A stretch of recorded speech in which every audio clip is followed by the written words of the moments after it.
Hey, how y'all doing, baby? It's Wednesday. It's hump day. We're halfway through the week. And my, what a week it has been. And man, from the reporting on the news, we've got more things to come. Hopefully, let's hope for it. You never know what comes up on Friday.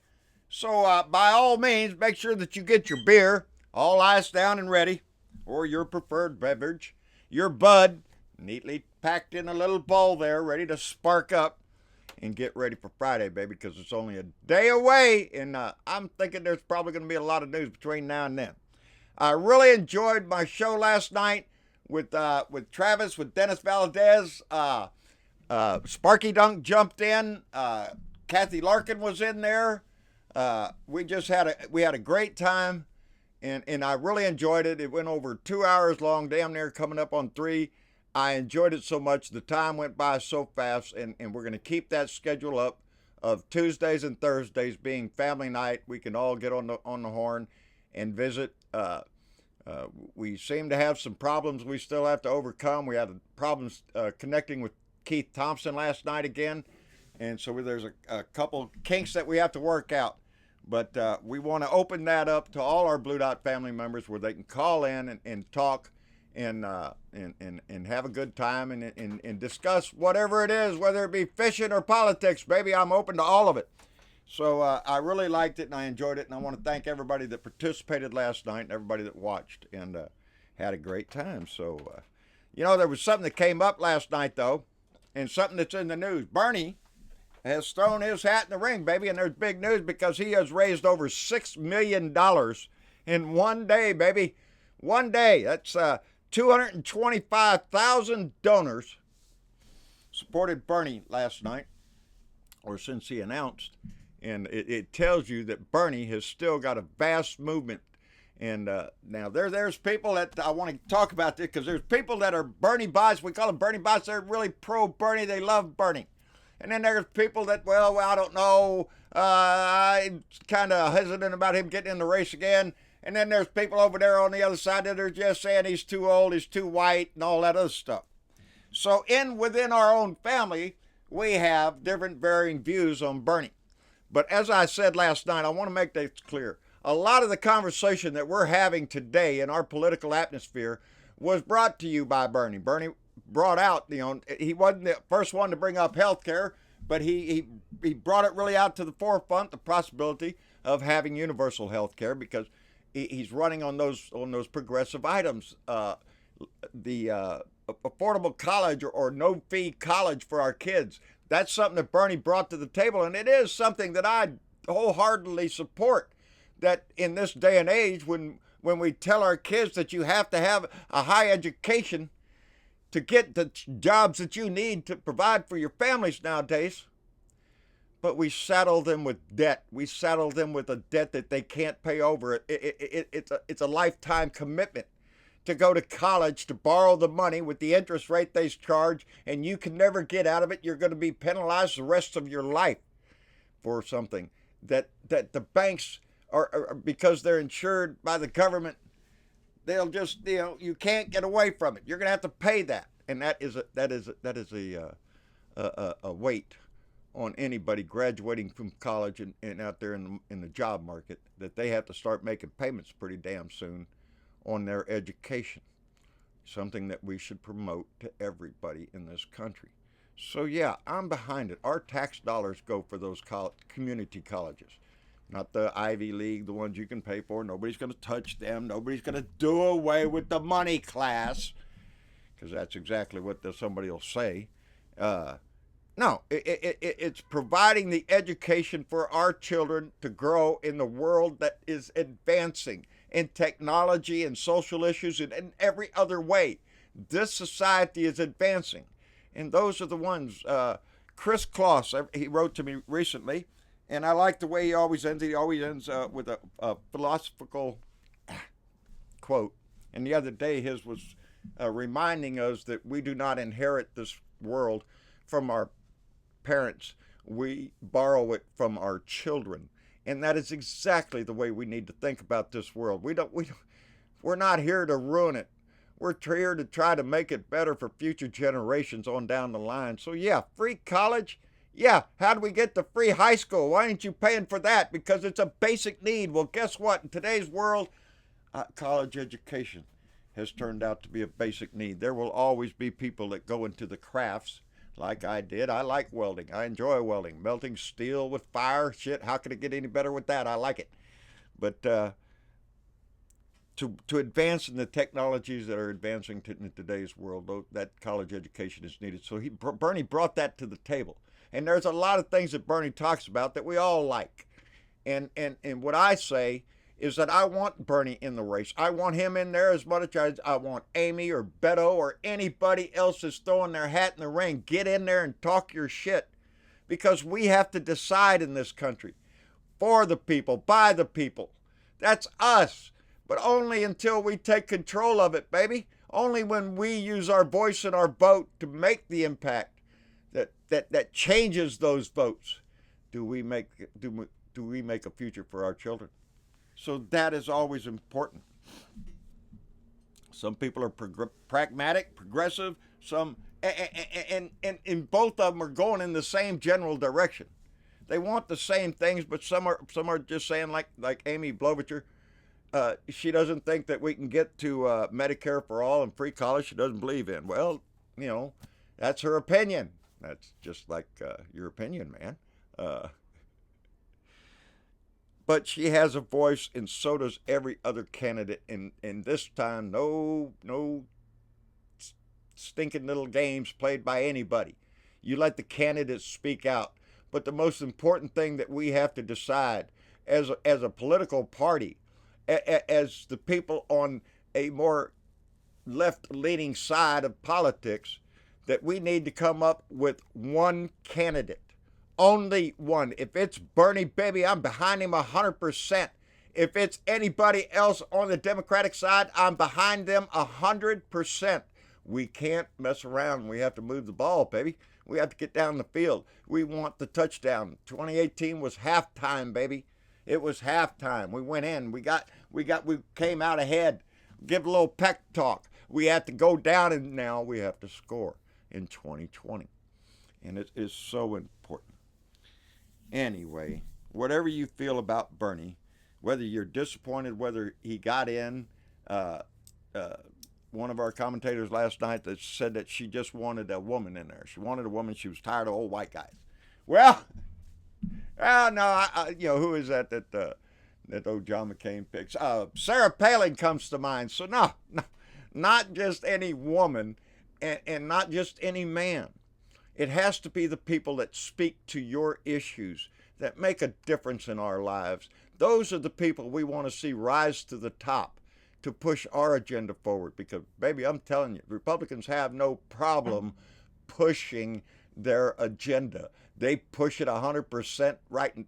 All right. It makes you wonder, at what point is this Republican Party going to recognize that they have a traitor in the office, that he is a con man, that he is a thief, that he is all of those things that we talk about? That's him. And at what point are they going to abandon ship? Are they going to turn on him? Because there's already some Republicans mumbling about running against him. And is Donnie going to be able to run in 2020 is a big question that's hanging on everybody's mind. It might be answered next week. I don't know. That's what they're saying on the news. Of course, we've heard it before. The Mueller report's almost over.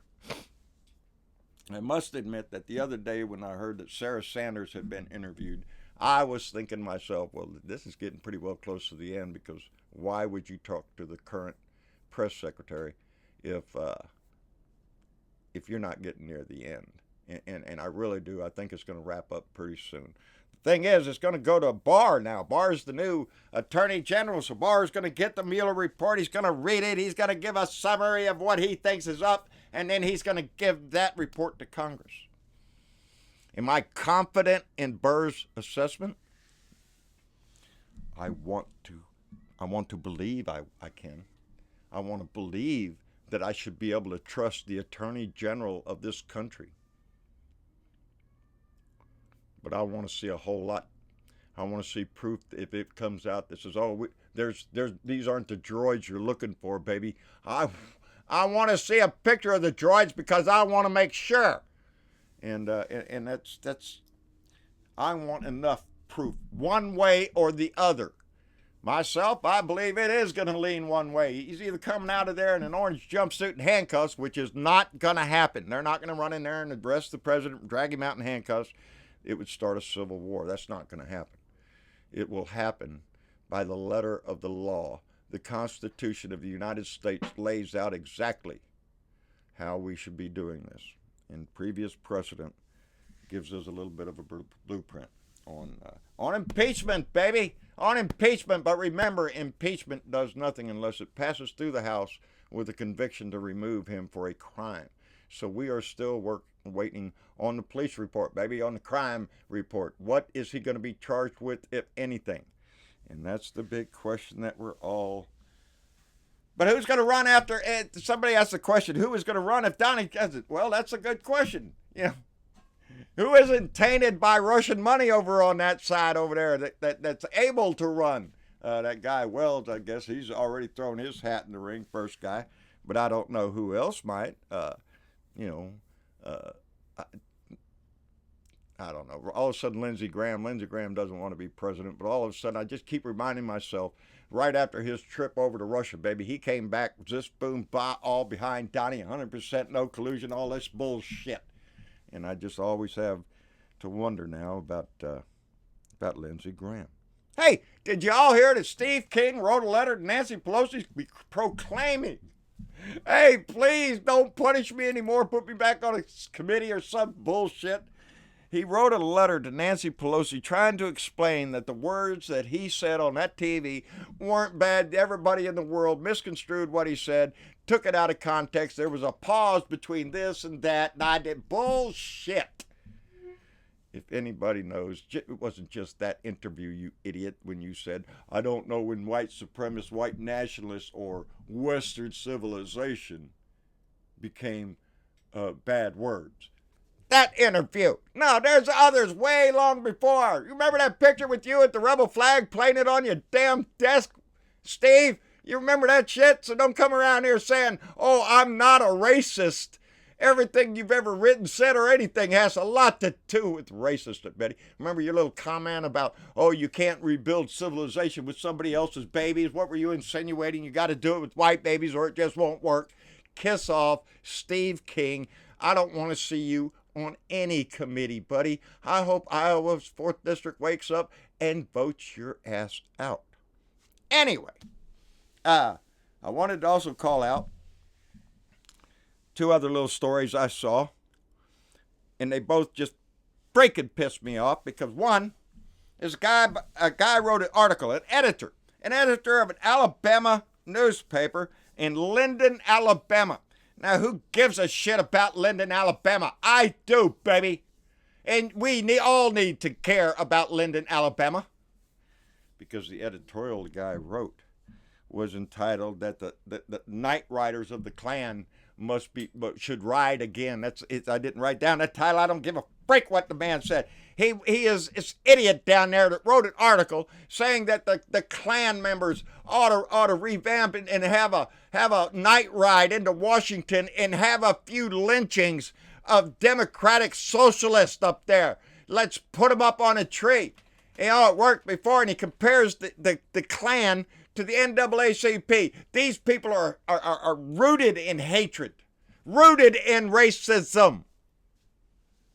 He was called on it. They went to go see him. He doubled down, baby. Well, the Klan only killed a few of them, and the others, they learned real quick where their place was. Are you shitting me? That kind of, 18th century talk coming out of his mouth. It's 2019, you moron. You moron. You disgusting animal of a man. That's the kind of shit. That's what I say, that you're never going to get rid of racism because that asshole, Goodlow Sutton, he's good and low. He's about as low as scum gets at the bottom of a shit bucket. That's what this guy is. The Klan only lynched a few. The rest of them, they learned their...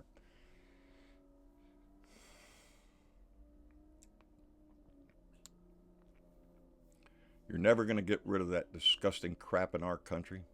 There's always going to be a little cockroach seed planted in somebody's little mind that because there are people of other colors and other ethnicities and other religions and other sexes and other sexual desires or anything else they want to put, that you should fear them. You should hate them for that.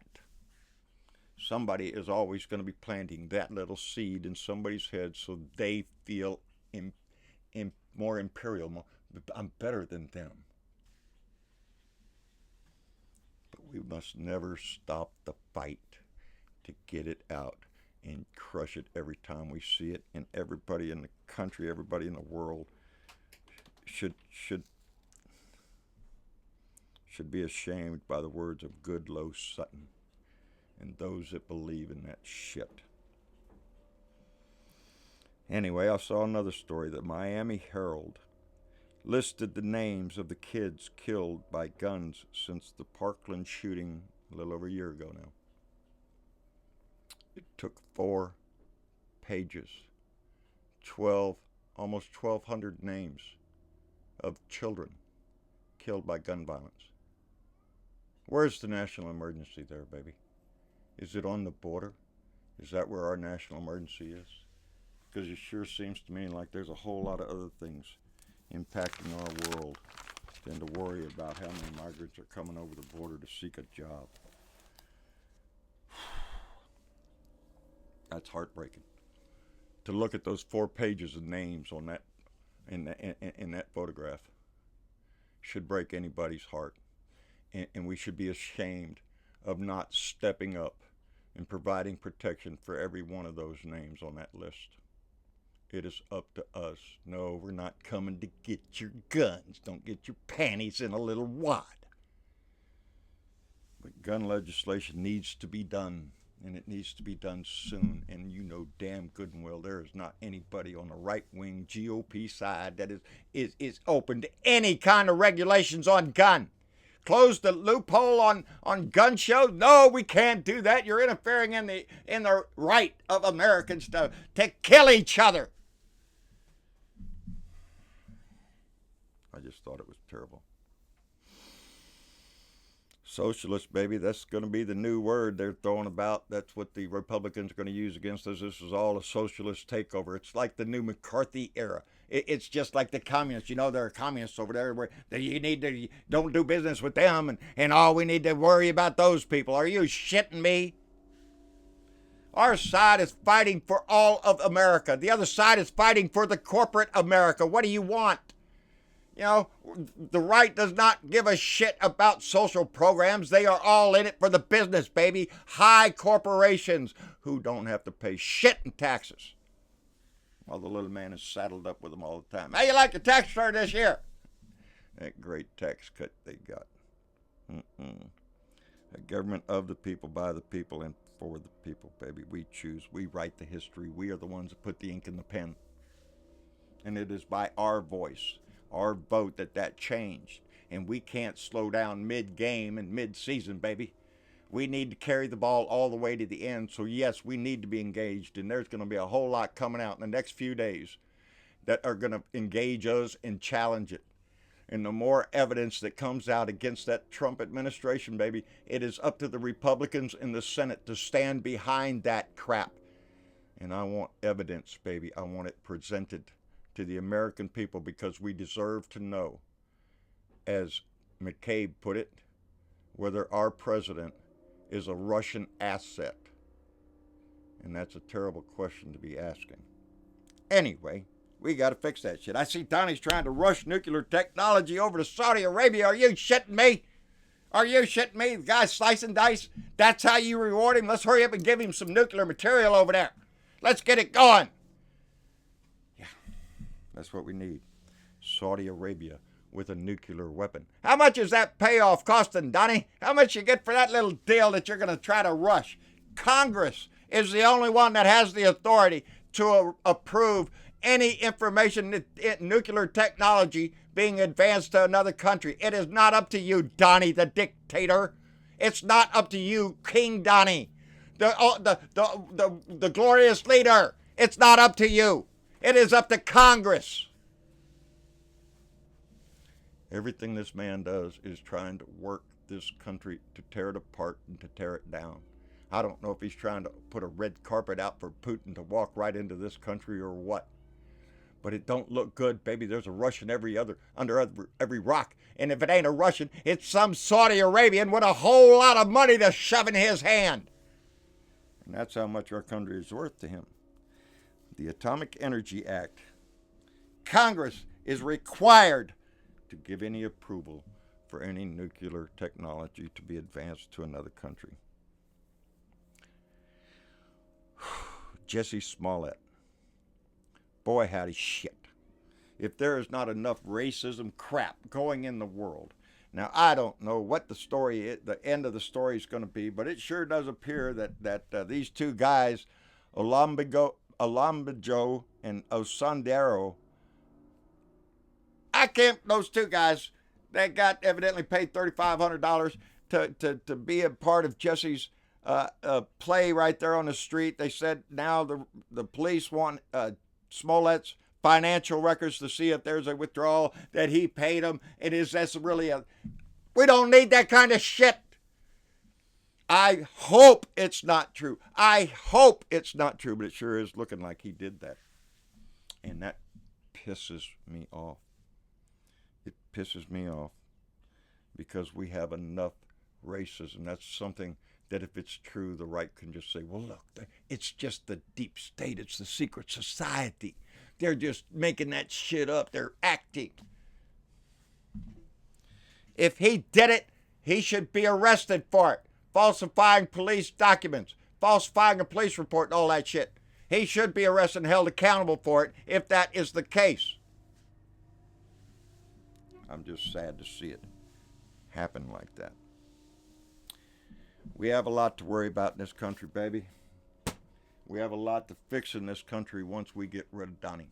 One way or the other, he's going to be gone. He's not going to be reelected. I think he'll be arrested or he's going to resign. I keep telling him you ought to just get your family and go to Russia, baby, and ask for asylum because it's the only safe place you're going to have. I want them to go after his money if he's guilty. I want him punished for the shit that he has pulled on this country. That's what I want. Anyway, another family meeting tomorrow night. So y'all join us if you can. Call us on the Skype. We're trying to fix everything where this will be a lot easier for people to reach out and get in touch with us because I so enjoyed talking to you last night and all of the guests that we had on there. Excuse me, baby. And I want to keep that format going and growing. And I believe that we'll be able to fix our audio problems pretty quick. Thanks to one of our Blue Dot family members. It looks like stepped up and has provided us with a mixer, baby. And we'll keep that surprise going until it gets here. But things look hopeful. They look bright for getting the ability to bring this family together to have family conversations, which is exactly what families do. And that's what we're growing here is a family of Blue Dots, baby. And if you believe in the values of what this country was founded on, then yeah, baby, you're on the right side of history. Like, share, subscribe. John Bertleveau of Blue Dot in Texas on YouTube. John Bertleveau on Facebook. John Bertleveau Speaks, a Blue Dot family, baby. Go over there and join the discussion. Some of our Blue Dot family members from the admin over there were active in the conversation last night and threw out some very good questions. And it tells you that they're always involved, always engaged with the subject matter over there. So I encourage you to go by JBS, join up, drop by the new news over there and see Joe Riddle's page. Joe's doing a fantastic job, as is Leo and all the others that have decided to open their mouth. So just support them when you can. That's the big deal. Anyway, y'all have a good day, and I'll see you tomorrow evening, 8 o'clock Central, on Facebook, YouTube, on Periscope, all that kind of stuff, wherever I end up. And we'll have family discussion then. Until then, y'all be careful. Have a good one, and we'll see you later. Bye.